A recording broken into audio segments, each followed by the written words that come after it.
Hello everyone and welcome back to another episode of Speedrun Insider. My name is CJitsallGewd. Thank you so much for joining me this week as you do every week. Remember to like, comment, share, and subscribe. Rate us, review us, give us 5 stars. If you only give us 4 stars, I'm inclined to believe you are a hater. Thank you to Bomani Jones at ESPN for the quip. We have another great episode of the All Stars podcast for you today. Before I say that, I just wanted to thank everybody who donated and helped and moderated and all the things that you can possibly do during Jerry Aid, which is our most recent charity event during Speed Ducks. It was a beautiful fire that we could all warm our hands around for sure. So thank you to everyone that did that. If you would like to be in the know about all of the goings-on for the show, the Discord link will be in the description of all the videos on YouTube. We cannot put it in the description on the audio feed. So wherever you get your favorite podcasts, if you want to join the Discord, check the YouTube description for the Discord link. And you can participate in all of the post-podcast discussions that we have, as well as vote on future guests for this show, Speedrun Insider All Stars. Now, without further ado, now that we've taken care of all that business, my guest for today, she is the Lizard Queen herself, the master of both Trico and Spyro and Yorda alike, although that last one sounds a little weird. And she told me one time she found an earring and a shag carpet across the room. It's Sable. How you doing, Sable? Great, thanks for associating me specifically with that one very niche thing that I've told like 4 people. Well, you told me that you have like super hearing, right? So I was like, it stands out to me in my mind. Like, yeah, well, what kind of super hearing? It's like, bro, she found an earring and a shag carpet. I sure did, and apparently it was a very important earring, so at least, I felt validated that I mattered in that moment to that one random lady. What is the most important object that you own that is also the smallest? So what is the most important, smallest object you own? Important, like money value, or like I would be sad if I lost it? Bit of column A, bit of column B, I trust your appraisal stat. I'm looking around and... Okay, so I guess there's 2. I'm looking around and I see a pewter dragon up by the TV that I would just be absolutely heartbroken if I lost. Tiny little thing, fits in the palm of your hand. It was the first dragon that I ever bought with my own money when I was like 7. Okay. And I don't know, it started my whole dragon collection. I have so many at this point.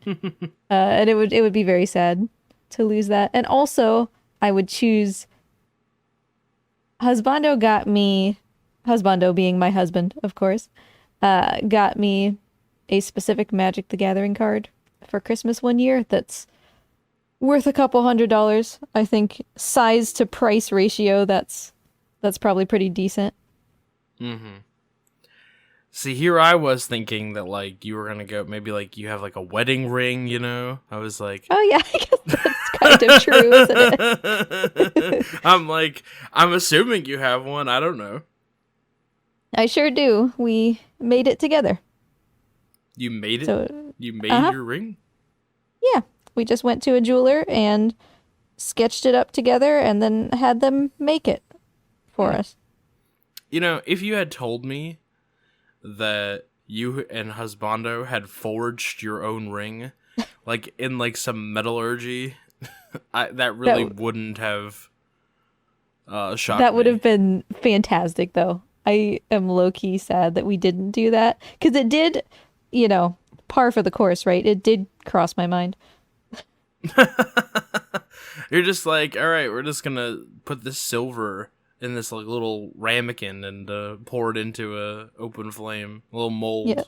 The decision was made that we should probably have something, wearable versus something that we made ourselves. Hey, listen, it could have been worn. It just wouldn't have probably been very pleasant. I can't imagine. It's definitely not something you want to skimp out on, right? Yeah, and it says maybe something about your marriage that you're just walking around with a constant finger torture device. on if you make it wrong. Ah, yes, the constant reminder of your marital bonds. It's Just just, this yep, little digging into your jagged finger. piece of metal.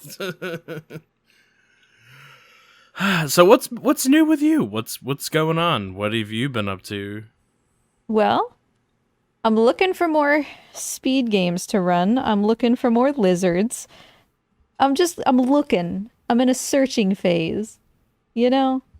Are you like on break with your other lizards? Like your other speed lizards, you know? Like is it like it's not you, it's me thing? Like who hurt you, you know? No, Like it's totally them. It's totally them. It's not me. oh yeah. Yeah. Uh, the berries, try as I might to, support them in their we're both dudes and that's okay relationship. They can't have babies that way, and that's kind of the point. So I gotta find them some wives.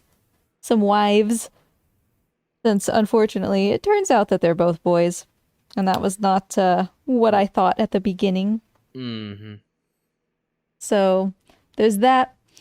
There's Chap, of course, the new gigantic Tegue, who is very, very grumpy, and I haven't lost any fingers yet, I but didn't it's know that you got genuinely a possibility. I didn't know that you got a new Tegue.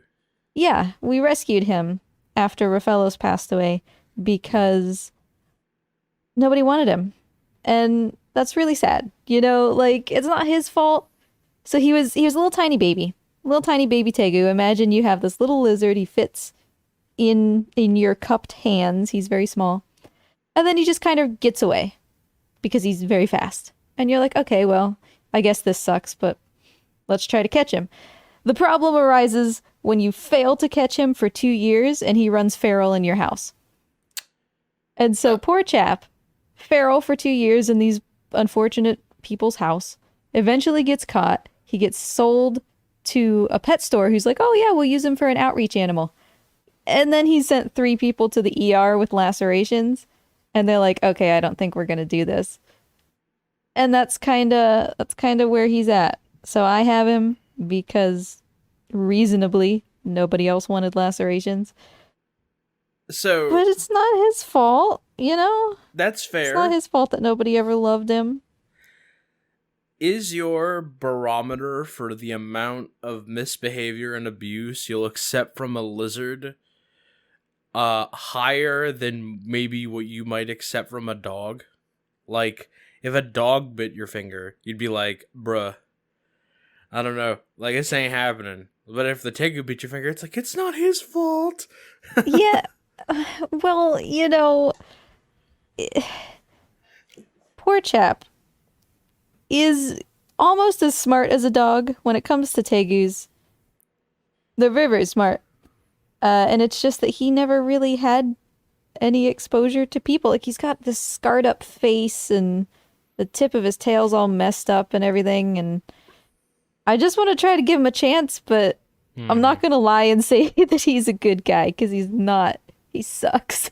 But that doesn't mean that he doesn't deserve good things, Do you think he'll eventually come around? Like, is it like, can lizards learn to love?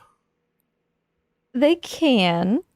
I'm not sure how he's going to do. So basically what we're going to do is we're going to take care of him for as long as we can, safely, or for a minimum of like a year and a half.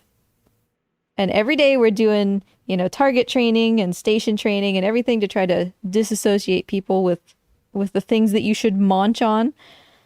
And if that doesn't work after like a year and a half, I don't want to call him too far gone, but he needs at that point to be, at a place where he just kind of is left alone and gets to be him. Like a lizard sanctuary or something. Right, basically. So we'll cross that bridge when we get to it. But for now, we're doing our best. Yeah, it's kind of sad. I feel really bad for animals that just don't get a fair, like a fair go. Like that it wasn't always his breaks my choice. heart. Yeah. like his attitude and behavior is a product of like his like instinct to survive when people couldn't take care of him. Exactly. Like when he charges to bite me, he's never aggressive. He's just so wild. Like as in a wild animal. When I go to put water into his enclosure, he'll leap like all feet off of the floor, leap out of the enclosure to come at me because he thought that something was moving. Because it was my hand. And you know, it's instinct. It's like, that's a moving thing. That's food. I need it. And he spent the first years of his life actively hunting exactly like that. So you can't blame him for trying to do that. 100%. I mean, it's definitely like you definitely don't domesticate lizards. You tame them, right? Right. You make them tolerant of you, and that is all. Like, you can't breed tegus and then make the children by, like, instinct like you. Like you can, like, dogs. You know, or cats. Yep. There was actually... Go ahead. No, go ahead. Even with Rafellos, you know, I got him, like, 2 weeks after he was born, but I saw him be born. So I was basically there the entire time that he existed. From the day that I got him, I was working with him. You know, teeny tiny little baby, barely strong enough to hold his own head up. And I was working with him to let him know that I was safe and everything. And that was why he was so tame. That was why I could take him out and stick my finger right in his mouth and he'd just be like, oh, okay. You know, it's not anything about his breeding or anything that contributed to that. Yeah. There was a cat in the neighborhood and I had seen it running around, and so we have like a couple of like cats that are just like outdoor cats. One of them is my neighbor who never lets the cat inside, and like it's kind of driving me mad because I'm like, it's snowing, dude. Let the cat It's cold. in. Yeah, like if it's like freezing, you better like make sure your cat has a way to get inside. But anyway, so there was this other cat I saw, and then one day, I don't know how it came up, but people at my house were trying to like catch the cat. And I was like, I don't really want to do this, you know, it's like, it might be someone's cat, it might not, and then if it's not, what do? You're gonna take it to the shelter, you know?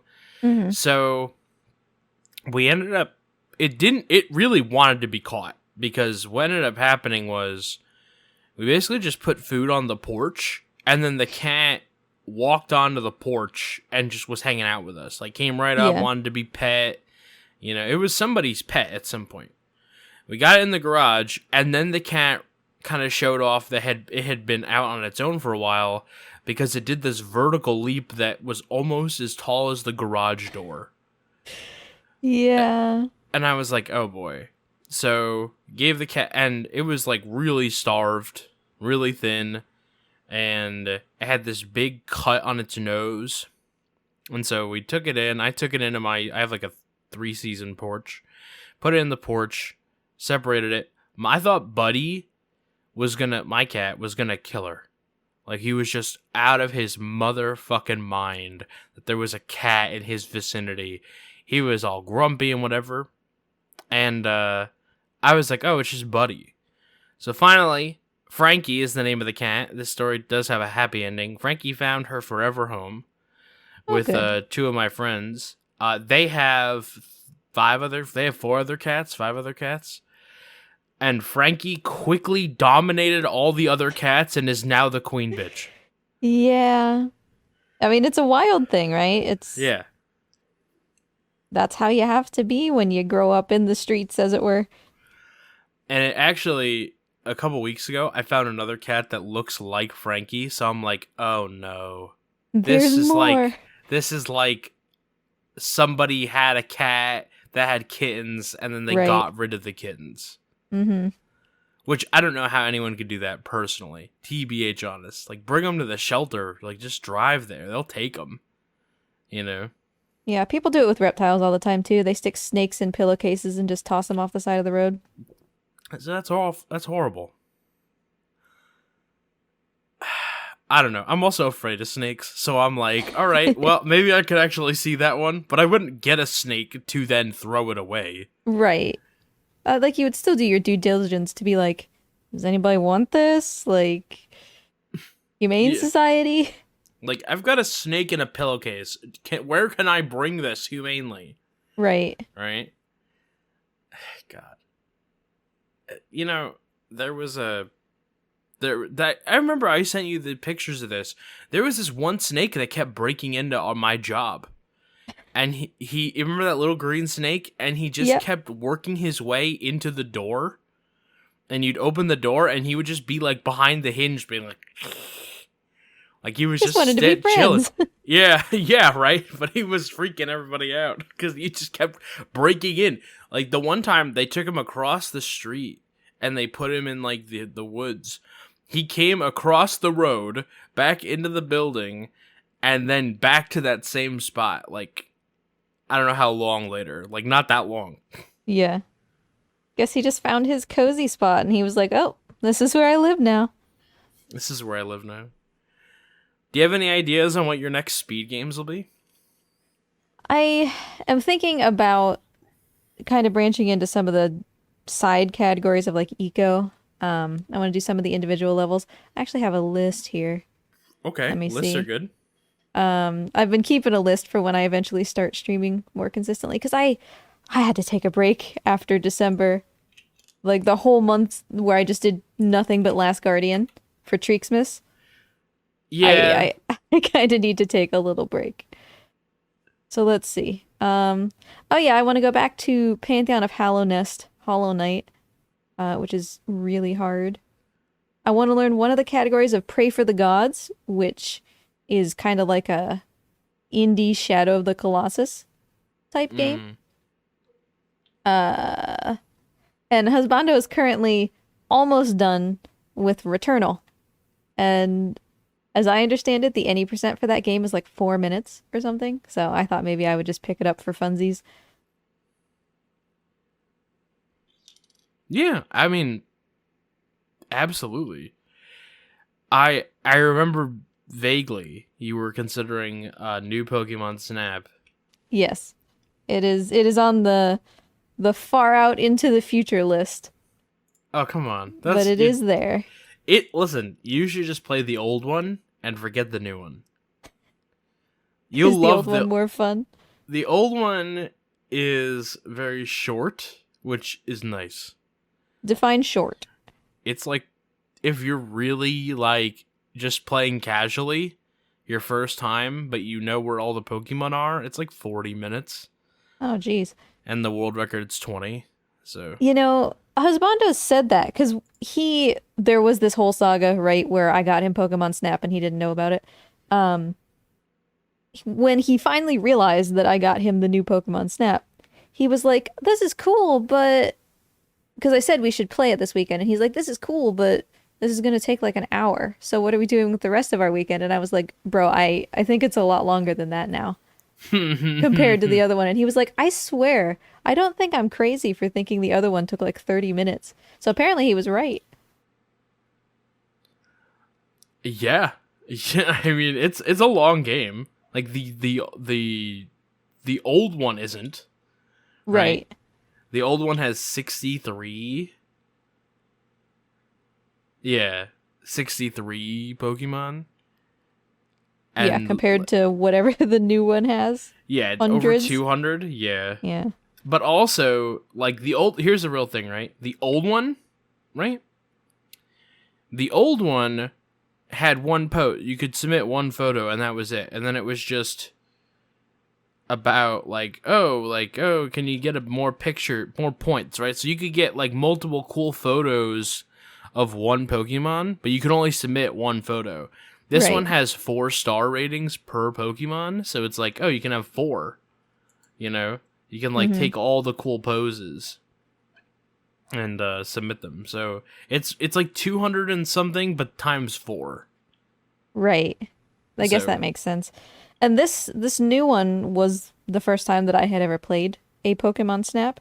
I lost my mind when I hit a Wurmple. I think I hit a Wurmple with one of the little fruit things, and he Mm-hmm. just rolled away for a little bit. Wurmple has like a. It might not be when you hit him. I might have just done it at the right time, but he has this little animation where he just gently rolls across the ground. I lost my mind. It was the cutest thing I've ever seen. Yeah, So 100%. I loved it. Yeah, And we stopped playing too early because I know that there's Pokemon that we didn't see. Yeah, I haven't seen all the Pokemon. Like even just like all the legendaries are a cool thing. Mm-hmm. Really the only, it's not even a legendary, it's just the gigantic, not Bayleaf. What's Meganium at the beginning. Yeah. That was fun. I was watching, I don't remember, it must have been like Frost Fatales or something. On the GDQ channel, somebody was doing Pokemon Snap, and they got to that part. And I said in chat, Chikorita, more like Thickerita. And I got timed out for that. Did you really? I did. That It was worth it though. Was that during the last like Fatales event? Probably. I think it was spicy boons, spicy buns rather. Yeah, that sounds right. It was like one of the last runs of the event. Yeah. That was so that's Quo's girlfriend. Yeah, so we were all like in Discord watching, doing like a huge watch party. Well, you didn't even get to see my comment because I got timed out before it could show up. I know, right? Do you is like GDQ's on right now, right? Like I have it on the other screen. Is it hitting you? Like is this important to you? Do you care? It's not hitting me the same way it ever used to. It's never really hit me too big. Like, I have a very specific little cluster of kinds of speedruns that I like. And outside of that, I mostly only watch speedruns if my friends are the ones doing them because I want to support my friends. Mm-hmm. So in general, for me, like 90% of the time I turn on GDQ, it's going to be like, this is fine. But, and like the runners are doing great. That's not a slight against the runners. It's just like, I don't really have anything particularly interesting to say about this run, so I'm going to go do something else, you know? Mm-hmm. But every now and then, there's something that really takes me by surprise at GDQ that I might not have watched before. Like, if they have those Super Mario Maker races where they've never seen the levels before and they race, like, those are fantastic. Even though I don't care about Mario any other time, you know? So I check back from time to time, and every now and then something takes me by surprise. Yeah, I'm like, I don't know what it is. I think there's definitely like a mix, right? I'm always like, one of the things I like about having shorter events is that you don't get like it's cool to show off a bunch of smaller games, like 100%, and I love doing it. But you don't get like 8 hours of games you'd have never heard of before. Right. And like I'm a sucker for that kind of, I don't know if you would call it a cozy block, or sometimes it's like a bad games block, whatever. I'm a sucker for that because that's where I usually end up with The Last Guardian and stuff. And that block is basically my only chance for GDQ if they ever take Last Guardian, which they won't. Like, it's like, I'm not offended that they won't take it. I understand. But that's where it would end up. But you're right. At the same time, there's a reason that those games aren't like prime time, you know? Yeah, like, I don't mind, and I want to just be clear too. I don't think a game has to be huge, but one of the reasons I like smaller events is that it's like, oh, you can put all of this like stuff together. You know, I think you can achieve a better cadence with small events, which I think is what you're getting at, right? When you stretch all of GDQ across an entire week, the overall proportion of these smaller, nobody's ever heard of these games is still correct. It's still a very small part of the event, but because the event is so long, it's a big chunk altogether. And I think you're right that small events kind of navigate that a little better. Like, here's also something that maybe it doesn't resonate with people that haven't been to an event before. The amount that I'm willing to tune into GDQ, like the stream, and specifically watch like Tasmania, pretty low. Right. That's pretty low. However, at 3 a.m. at the event, going into the room, and I don't really go in there, but I would 100% watch Tasmania. Or when we're all at the event and we have it on in the hotel, and it's 3 a.m. and we're just hanging out, and Tasmania comes on the screen, it's like, oh, what is this? Huh? And just having it on is like this like warmth, like light that we all huddle around is like way more interesting than just watching it on stream. Like, I don't watch Mega Man X4 now. So why am I going to watch it during GDQ? Exactly. That's exactly what I mean when I say that like 90% of the time I'm like, this is fine, but I probably don't need it. But it's totally different if you're in person at an event or if you're watching with other people. All of those different contexts make a huge difference in what suddenly becomes appealing, you know? Yeah. Like, I don't know that when it'll be safe, if it'll be safe to do an in-person event again. But part of me is like, all right, everybody, let's pick a city. Let's get like a block of rooms. And we'll go during GDQ. I don't know. We'll have it on. Like, maybe just making it smaller will make it a little better. But I don't know what has to change for me to feel comfortable to go to a GDQ. It's going to be a while for me. I'm glad that they didn't do it in person this time. I think that was the right choice. And I still, based on only what we see now, I would still say that the summer event also should be online. But for me personally, it has to be very much under control, this whole COVID situation, before I feel comfortable going in person. Yeah.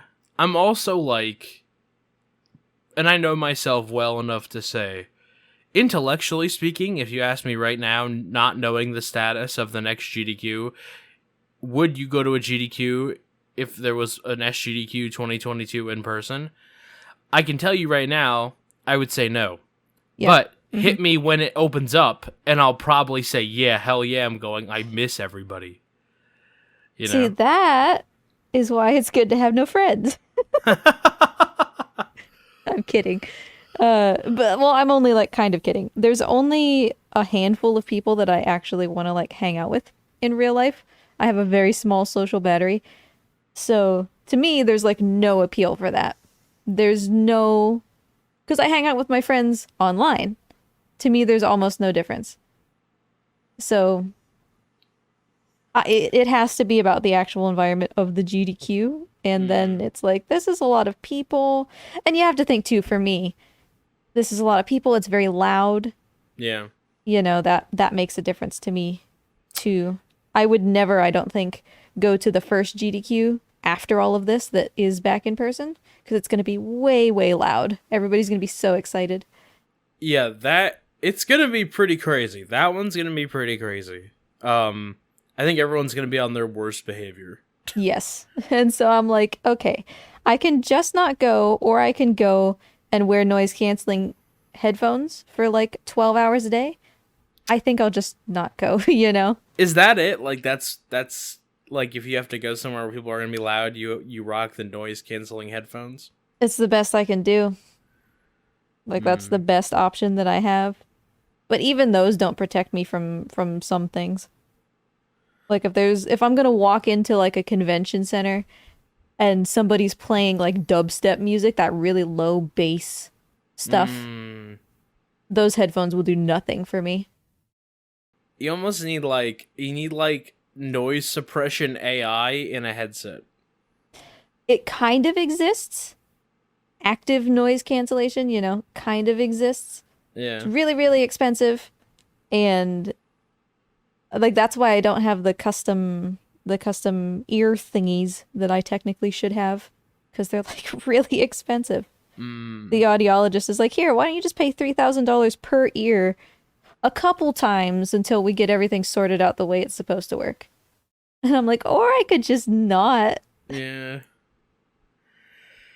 Yeah, you know there's going to be, like, that moment of relief, though, when you eventually do get it, right? Like, it's like, hey, it's going to be expensive, but you got to get all your teeth. I had to get, like, 16 fillings or something. And I was like, yeah, I'm good. I'll just chew on the one side of my mouth. And they were cavities that were, like, not, I don't know how to explain it. They were all very small. And they were just like, they were like, this needs a, and I'm like, does this need a filling? Is that what it needs? Do I have to? And they're like, yeah, while you're here. They got me because I was doing my root canal and I had to go back like 3 times to finish it. And then they're like, oh, well, just while we're in your mouth, why don't we just do all your fillings? And I'm like, God damn, okay, you fucking butchers. So That's always what I want them to do. They won't ever do. There's been a handful of times when I've had like a cavity on the top and on the bottom, and I'm like, just do both. I don't want to come back. And they're like, no, we don't want your whole face to be numb. I work at home. Who cares? Like, it's fine, and they won't do it. So I'm impressed. They were fine doing the whole. So for me, they were like, we'll do top and bottom, but we won't do left and right. So do the right side or the left side, and then the other time it's a visit. But still, I mean, they did a root canal and like 8 fillings in one go. Brutal. Yeah, it actually was totally fine. Like, this is something I wish, because like I had a fear of the dentist for a long time, which is how my mouth got that bad. Right? The first time I'd ever been to a dentist in my entire life was last year. I went in, I told them that. I had gone in because what I thought happened was that I had cracked a tooth and it was cutting my cheek. Sure. It was not a tooth, it was tartar buildup, which is, gross. But anyway, so they did that and they're like, okay, yeah. And then they're like, yeah, your teeth you need a root canal. I'm sorry, that's not what happened. Excuse me, pardon that. The procedure to get rid of all the tartar, it activated this tooth, which had basically just been dormant. Right, because all of the tartar was covering the problem, right? And it was a tooth that was cracked, and it hurt like a son of a. It was so painful. I couldn't do anything. I couldn't eat. I couldn't sleep. I had to get them to like do a root canal, and they were like, yeah, okay. So they did it, and I'm like, can we move this up any farther? I literally can't function. And I walked in there the day that I was supposed to have it. I woke up at 4 a.m. and couldn't go back to bed. Like, it was that bad. It just kept me up nonstop. And then I went to work. I worked for 4 hours. Then I got the root canal. I walked out of there, and I was totally fine. Yep. Root canals are, like, so immediate with the relief they provide. I was shocked. I remember you being in, like, agony, and I remember thinking, like, just get there. Just get to the root canal, and then everything will be okay. And I was just really rooting for you, even though it was so far away, it seemed like. It's so weird because when people talk about the dentist, they only talk about how unpleasant it is, right? Like, no one had talked to me about it in the perspective of, like, the value exchange. Okay, do you want this pain to go away? It's worth the pressure that you're going to feel in your mouth, right? Because well, I shouldn't say that. During the root canal, they ended up giving me 8 of those syringes because it was really bad. And then even still, I could still feel it. And then the guy turned my head to look at him, and he said, CJ, your tooth is very bad, and it's very mad at you. I gave you 4 injections in each canal. Sorry, I gave you 4 injections, 1 in each of the roots, and 2 in the top and the bottom. I can't give you any more. I know it hurts, but as soon as we get this done, you're going to feel a lot better. So I just grabbed onto the chair and was like, let's go. And he was totally right. Like, it was like 10 minutes of hell, and then it was fine. but I don't even remember it, right? That's the other thing. You don't really remember the pain. Mm-hmm. I know that I experienced pain. Like, I have that memory. And you know that it was bad. Yeah, but I don't remember, like, what it felt like. Mm-hmm. And, you know, they were really responsive. I had to pay for the gas because the gas wasn't covered by insurance. Always get the gas, by the way. Don't ever not get the gas. The gas doesn't work on me. I was worried it didn't work on me until I tried to drive. And then was like, oh, I'm high right now.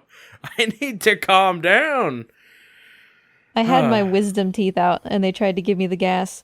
And they had been giving it to me for like 10 minutes or something. And, you know, instructing you to breathe in a certain way so that you definitely get it in there. And the lady came back and she asked me questions that were supposed to prove that I had no idea what was going on. And I was just like, yeah, what's up? And she's like, are you fine? And I'm like, yeah, I'm totally fine. Can you just like put me to sleep, please, instead of using this? Because this is garbage. So we found out that I am not very susceptible to, what is that, nitrous oxide? Yeah, I don't have I don't get loopy, and I don't get like, I don't know, like some people, when they explain the gas, they're like basically sedated.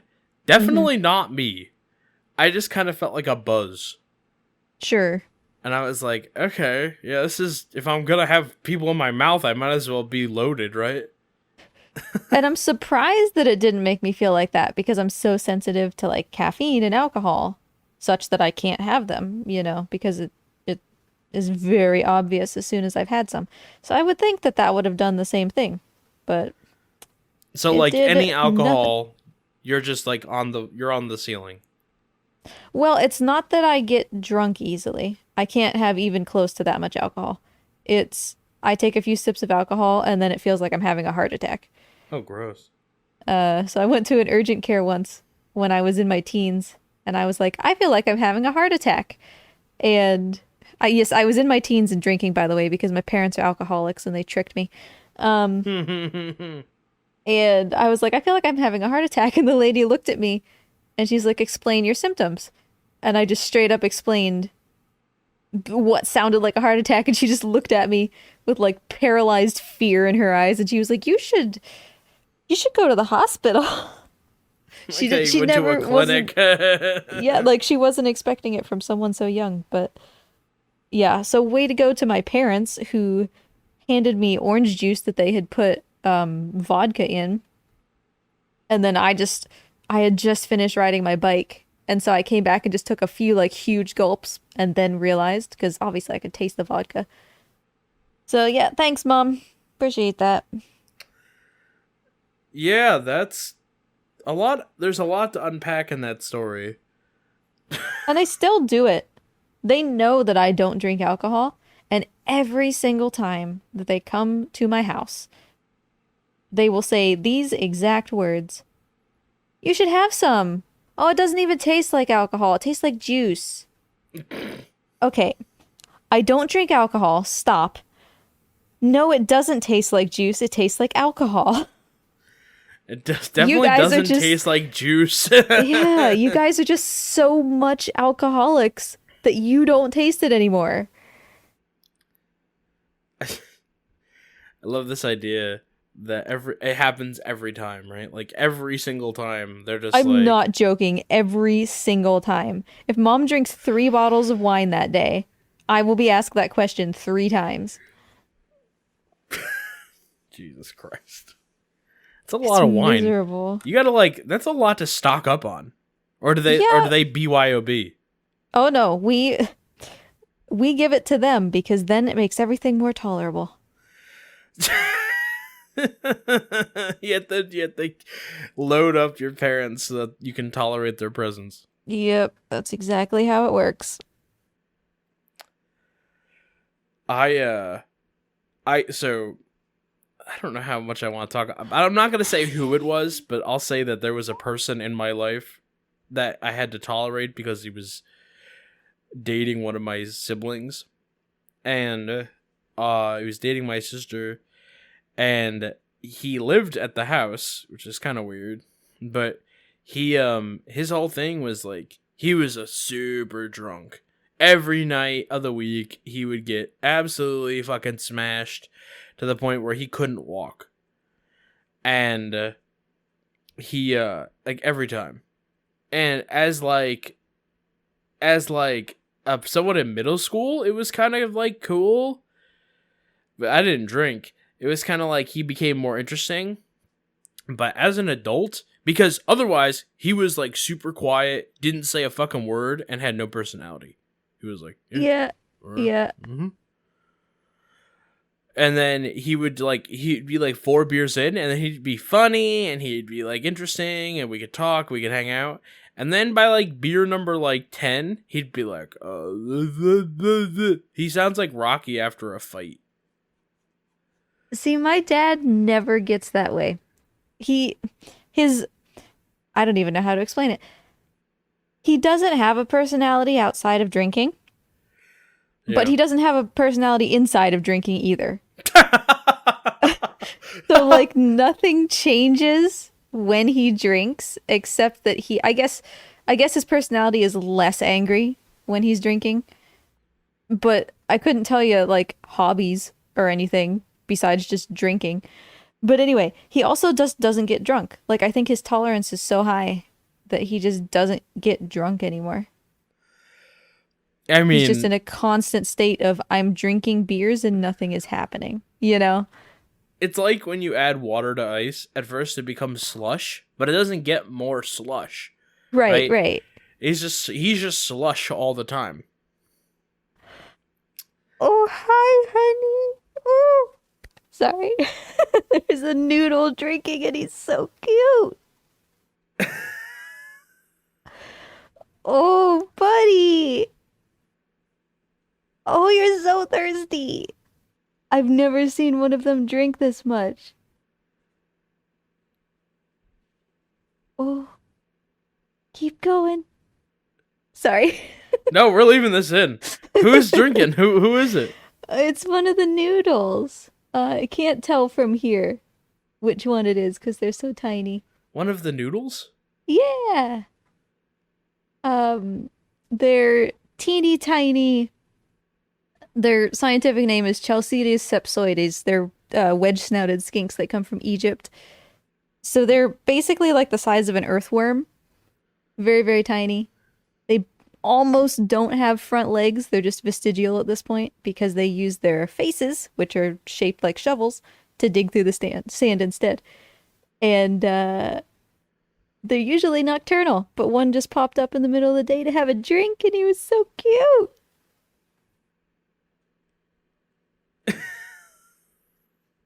A lot happened. That's pretty cool.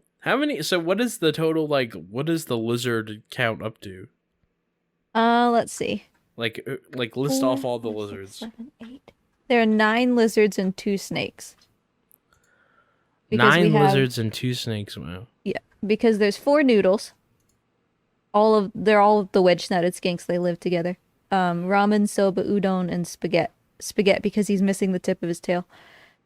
So otherwise he would be spaghetti.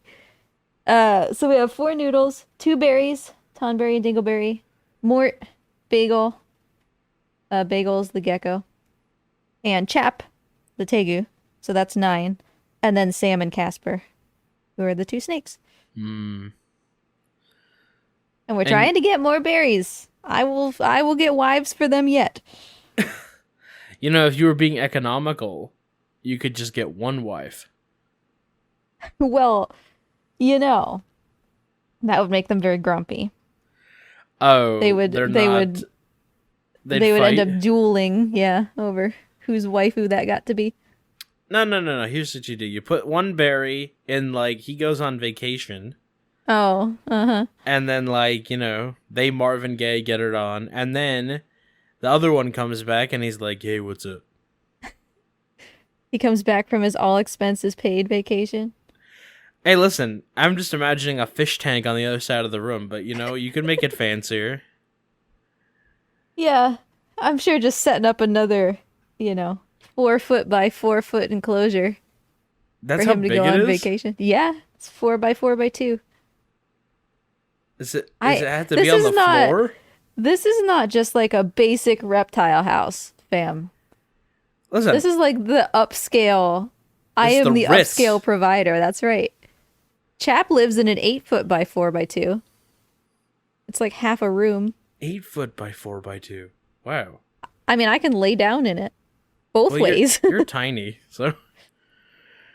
so it's 2 feet high. Is that the third dimension? 2 feet wide. It's 2 feet wide. It's basically a cube. Well, no, it's a square. It's nothing That's like a 2 cube. feet deep. Okay. Right. Okay. Is this like So a room in your house?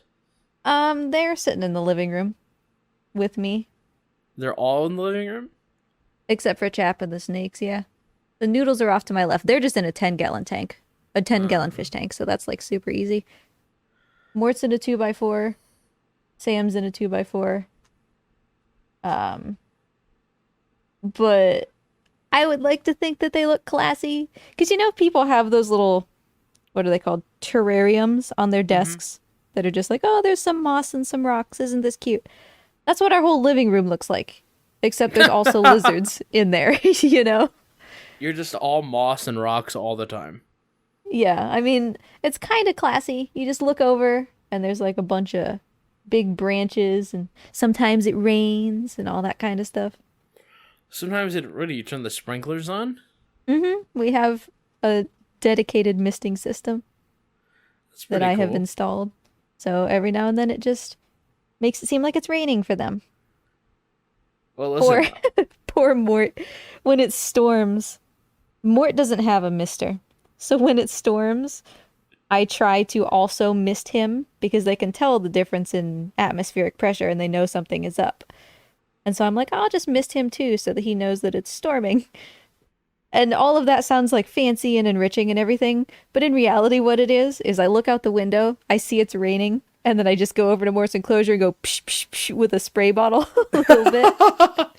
And Mort's just staring at me as I'm spraying him in the face. So you gotta like spritz them down, otherwise, because otherwise they're like, oh, I know it's supposed to be raining, but it's not. Yeah. And otherwise they get crispy. That is true. Man, I'm learning a lot about lizards. I see, in my mind, I was like, oh, like you just have like a bunch of fish tanks, This is not what you have. No, I have a lot of custom built gigantic cubes and rectangles.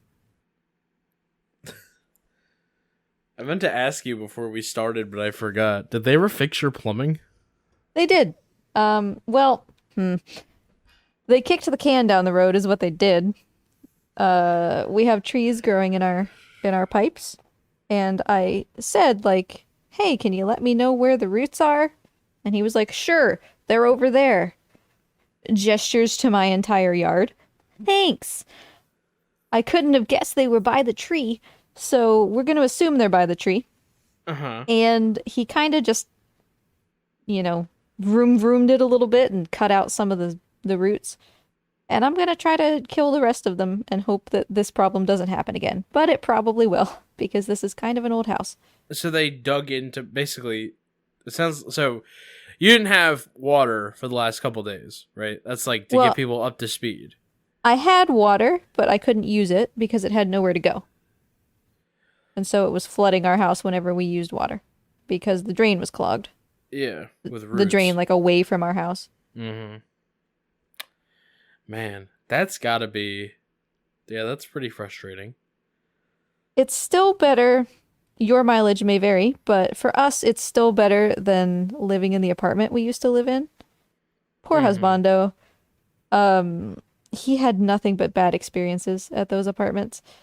He fell through the stairs of his third-floor apartment, and they did absolutely nothing. Even when we asked to leave, they still made us pay to terminate our lease, even though he fell through the stairs. And it's like, you're talking to a lawyer here. Like, yeah, that's simply because we don't want to take, we don't want to take the time and like legal effort to sue you for what's going to end up just breaking even. But because I had been dating him for I don't know, probably 2 months at the time. And I was driving over to play Monster Hunter with him at his apartment.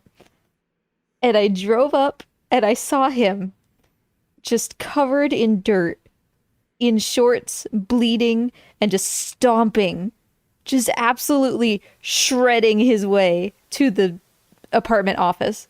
And I was like, what the hell? I pulled over and I was like, dude, what happened?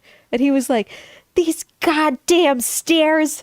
And then he just kept going. And I was like, what are you talking about? And then I pulled up to his apartment and I saw that the stairs were literally missing because he broke them.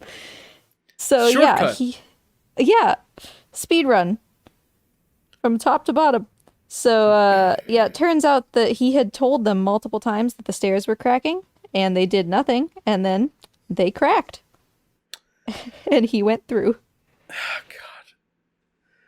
It's almost like I imagine him as like a cartoon character that just all this like funny shit happens. And obviously, he's not a cartoon character, he's a real person. But I'm imagining like Goofy going through a flight of stairs, and then like the orchestra plays da da da da da da da as he like stomps away.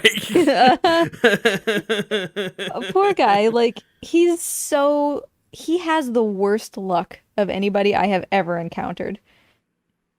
It just, you can tell when he wants something to happen, it just won't. And so for him, that was like par for the course. Like, I fell through the stairs, of course I did. I don't know what's up with his luck, but God, falling through the stairs is a pretty good story. So, I don't know if I ever told this story before, but I was, so my mom wanted to move, and we were renting this house from my aunt for a really, really long time. Like, my entire adult life. And it wasn't really, it was kind of a shitty house. It was really small. And, like, there was no heat there was no hot water in the winter. The heat went out every day in the morning. Like, it was just a really bad house. And, like, my mom had put all this money into, like, putting additions on and improving the house and blah, blah, blah. My aunt was just, like, awful. She was, like, she was a slumlord. Anyways, so, my mom and my stepdad, they wanted to buy a house. So, my great-grandmother had died, like, I don't know, 6 or 7 years earlier, and somebody had bought it. That person then was selling the house. So it was like, oh my God, this is my great-grandmother's house, and they were going to buy it. The day they were going to, like close the deal, like, this was the house we were going to buy, that they were going to buy. The day they were going to seal the deal, the realtor got there early, she went to the bathroom, she flushed the toilet, and the fucking house exploded because nobody winterized the pipes. Oh, yeah, sure. So she really blew the deal wide open on that one. Yeah, and then the existing seller was like, I'm not fixing it, and we were like, we're not gonna buy it. It's all like fucking full of shit. It's all water damaged now. All the pipes are broken. It's like, see ya. And they ended up buying a different house. It's like, that's another one of those like cartoony, like house bad fall apart moments. Houses are spooky. Yeah. We also, like, could be building... Like, it's funny to me that we, like, choose to build out of, like, basically sand and thin pieces of wood, right? And, like, that's what we make our houses out of, when we could build them out of, like, concrete. Yeah. It's like, oh, no. Awful. I'm second guessing whoever decided to build our house in the way that they did. Or rather, I guess I'm just second guessing the people who owned it before us, who really thought that they were good at DIY, but in fact, turns out they're not even good at watching YouTube videos about how to DIY. So we're just fixing all that piece by piece. How long have you lived at this house? 5 years. We discovered, for example, that they had terminated some wires in the attic by just putting them there. They weren't, in a box or have the little caps at the end. I just kind of hung them there. Oh, that's... So if you just touched the end of the wire, it was like a live wire. Husbando just goes up, what are these wires? Yeah, exactly. And it's like, oh, that's totally fine. I'm sure that's exactly the way electricity is supposed to work. He comes down the stairs.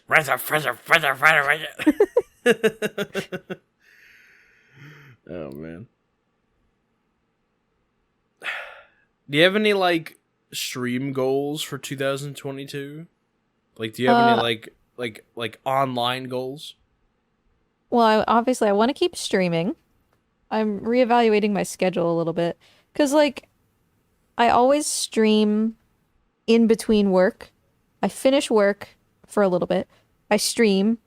And then I immediately go back to work. As soon as I hit the go offline button, I'm opening my emails again and going back to work. Sometimes I continue to work with OBS still, like, open for the rest of the day. So I'm kind of thinking maybe I should change my schedule to better suit my work, just while we accomplish some financial goals. But I don't know. On the one hand, I want to get back into doing more marathons because that's important to me. Like, that's one of the main reasons that I like speedrun, is to raise money for charity. But at the same time, it is very exhausting. In those years that I do like 30 to 40 marathons, it's very exhausting. Lot. That's like basically one every week, sometimes more, all at once, and then, a week break or something. That's excessive. Probably a little bit. Like, you want to go back to 40? I can see you doing like 20, like one every other weekend or something. Yeah. And it also depends. I'm super picky, which for a lot of marathons is a good thing because I get to take times that nobody wants, because nobody wants daytime hours on a weekday, except for me. And everybody's like, oh yeah, this is great. But I also don't like to stream on the weekends, so... Yes, it surely is a catch-22. I gotta say, like, the fact that you did that many marathons, like, I know that you did, obviously, like, it's how you did my marathon, so I'm not completely, like, blind to the fact that I've benefited and continue to benefit from, like, your, like, wanting to do 1,000 marathons, but at the same time, that's fucking bonkers and you shouldn't do it.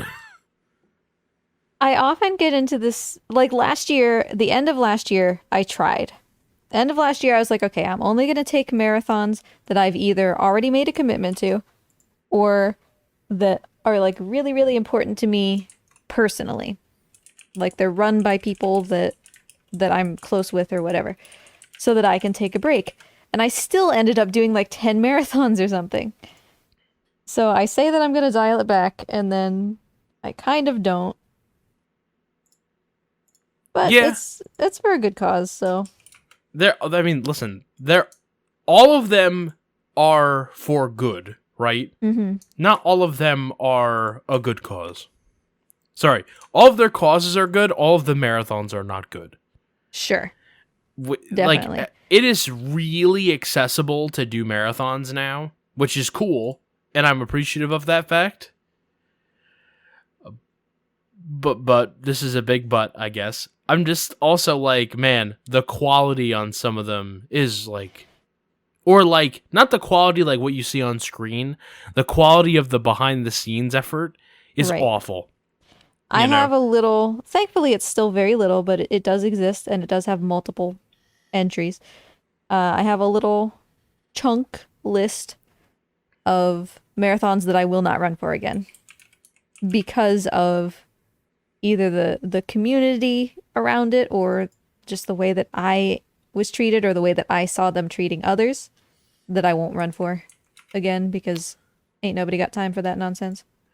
I know you well enough to know that you are not going to tell me on the podcast who these marathons are.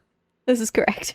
If I asked, you'd be like, I'm not going to say. You might, like, let me have, like, a little story about something, right? Like, you might. But will you tell me afterwards because I think it'd be funny to hear the list. Sure.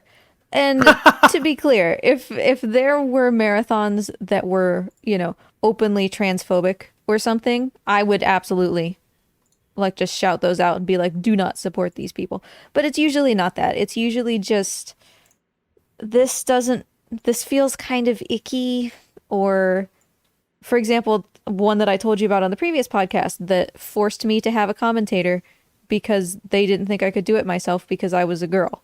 Yeah. You know,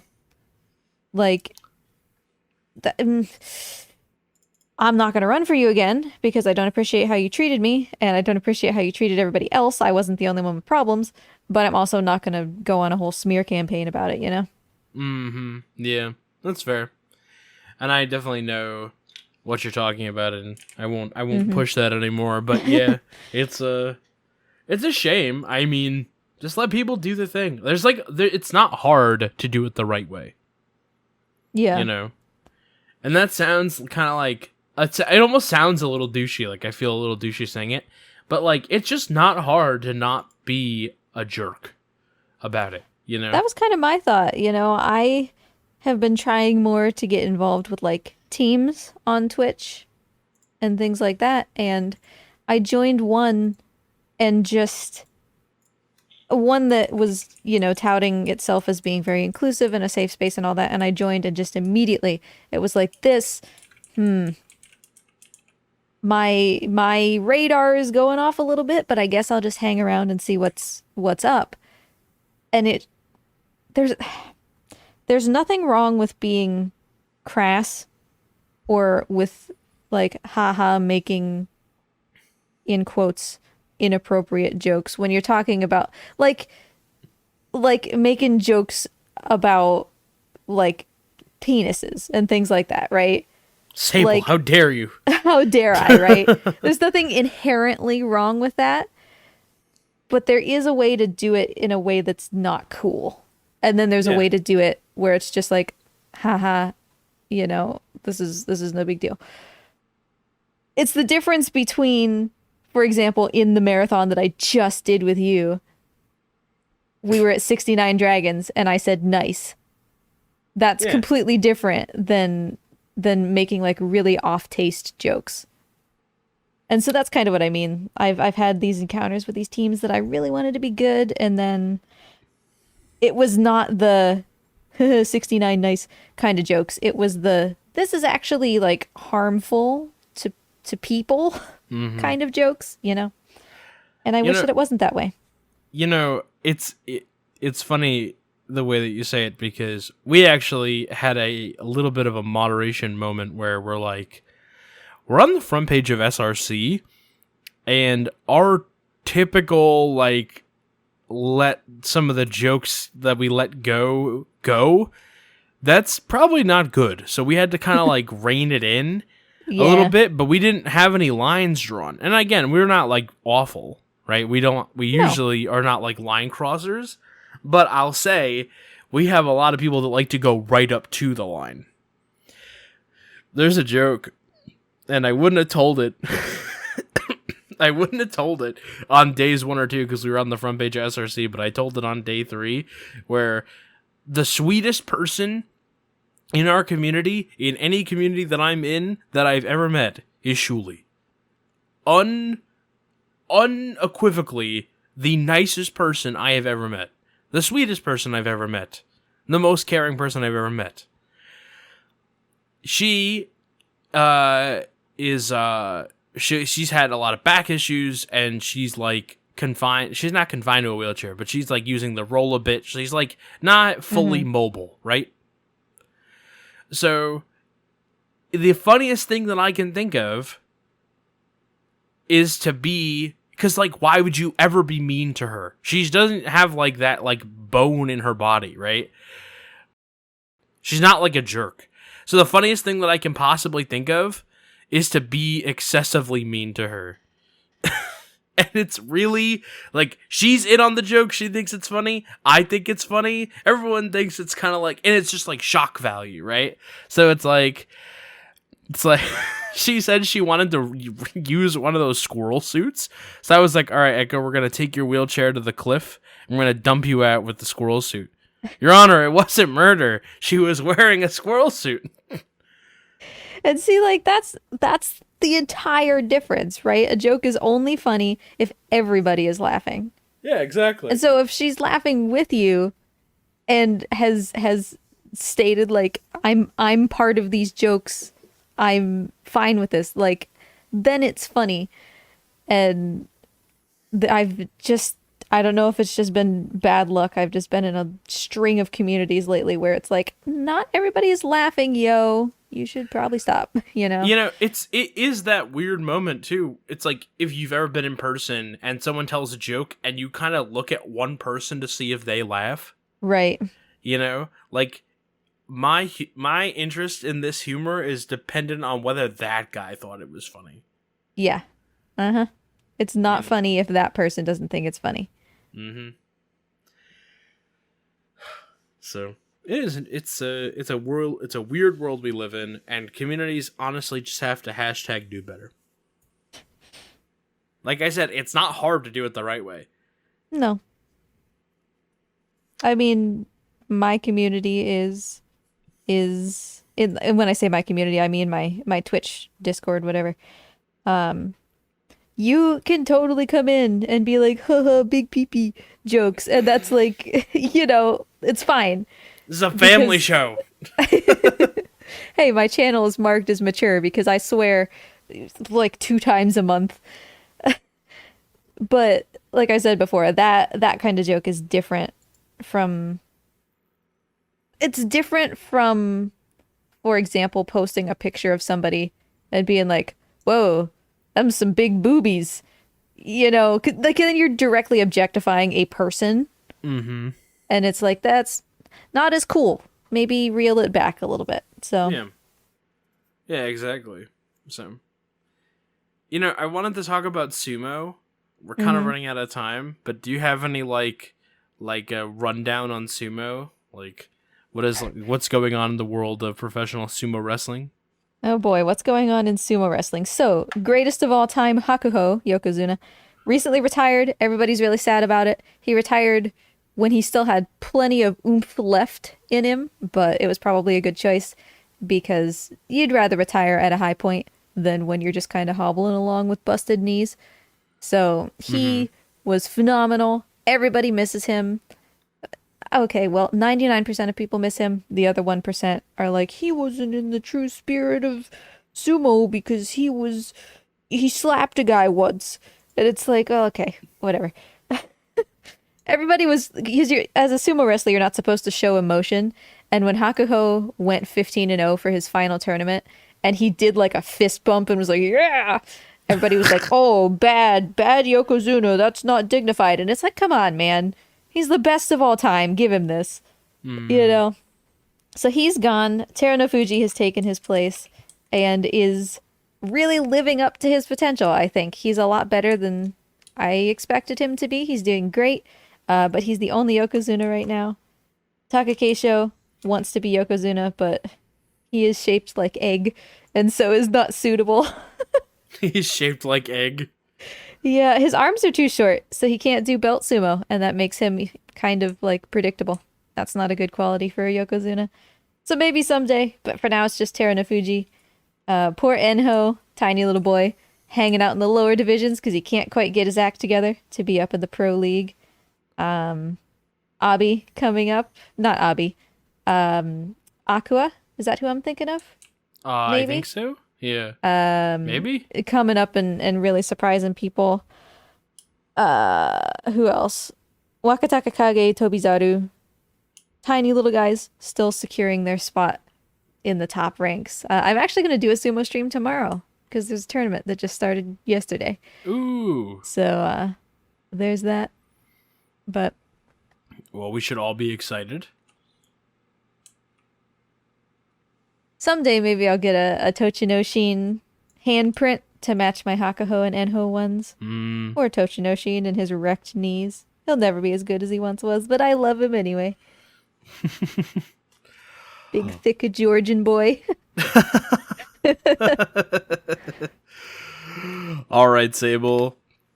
I think that's gonna do it. I think this is a good place to wrap up. I just wanted to say thank you so much for being on the show today. If you want to find my guest, you can find her. She's remarkably consistent. Twitter, Twitch, YouTube, SableDragonRook. All one word. SableDragonRook. Sable Dragon Word.